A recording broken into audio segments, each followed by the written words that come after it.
Good morning, students.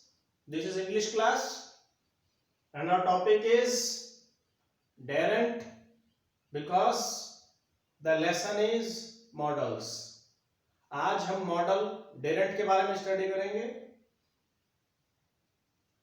Study करने से पहले मैं आपको बता दूं कि डेयर मीन्स हिंदी में होता है हिम्मत करना या साहस करना. अगर आप में कोई काम करने का डेयर है, कोई काम करने की हिम्मत है, कोई काम करने का साहस है, तो हम उसमें इंग्लिश में हम डेयर यूज करते हैं. जहां तक मॉडल की बात है, as far as this model is concerned, ये जो मॉडल है सिर्फ नेगेटिव फॉर्म में यूज होता है. इट मीन्स डेयर यूज नहीं होता है, डेरंट यूज होता है. एक मॉडल डेरेंट है वो ऑलवेज जो है नेगेटिव फॉर्म में यूज होता है. एक वर्ब होती है dare.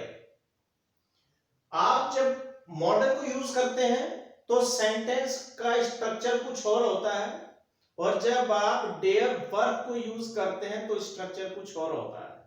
But meanings are the same. दोनों सेंटेंसेस का जो मीनिंग होता है दैट इज ऑलवेज सेम, वो हमेशा सेम होता है. कल मैंने एक मॉडल पढ़ाया था, वो था नीडंट.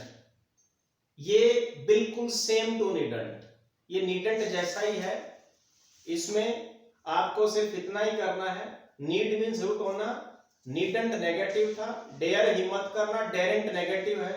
आपको नीडंट की जगह डेरेंट लिखना है, सिर्फ इतना ही करना है. बाकी स्ट्रक्चर में कोई चेंज नहीं होता है. तो हमारा जो फर्स्ट सेंटेंस है वो है आई डेयरेंट steel.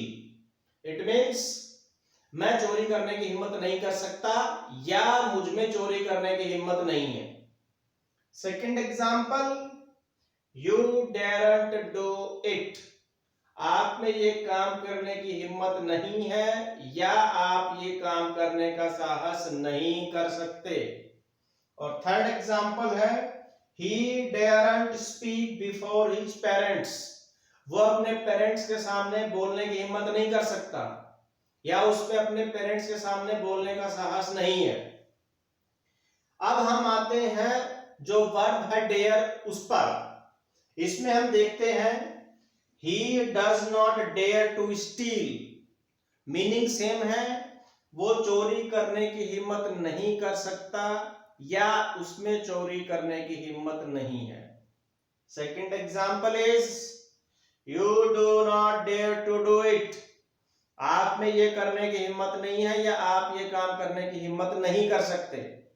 And the last one is he does not dare to speak before his parents. उसमें अपने पेरेंट्स के सामने बोलने की हिम्मत नहीं है, या वो पेरेंट्स के सामने नहीं बोल सकता. अब इन दोनों स्ट्रक्चर्स में जब हम देखते हैं, दोनों में टाइम प्रेजेंट है. प्रेजेंट इंडेफिनिट जो है वो इसका टेंस है, इसका टाइम है. दोनों का मीनिंग सेम है. हमने जब उसको वर्ब लिया तो हमने उसको नेगेटिव बनाने के सिंगुलर के साथ में, सिंगुलर सब्जेक्ट के साथ में हमने डज लिया. आई और प्लूरल सब्जेक्ट के साथ में हमने डू लिया. He is the singular subject, we have to use does. I and plural subjects, we have to use do. he is the singular subject, we have to use does.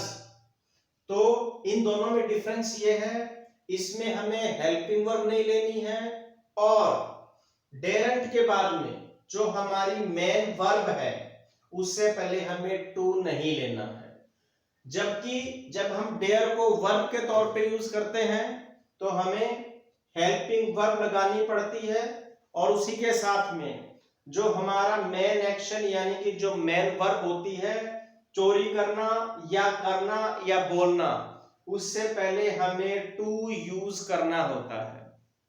कल जो class needn't की हुई थी उसमें भी यही pattern था, और इसमें भी यही पैटर्न है. तो आपको ये दोनों जो वर्ब और मॉडल जो है, दोनों के नेगेटिव सेंटेंसेस ये आप अपनी नोटबुक में नोट डाउन करने हैं, और ऐसे ही 5 सेंटेंसेस जो हैं होमवर्क के रूप में आपको करने हैं और मुझे सेंड बैक करना है। That's it for today. Thank you.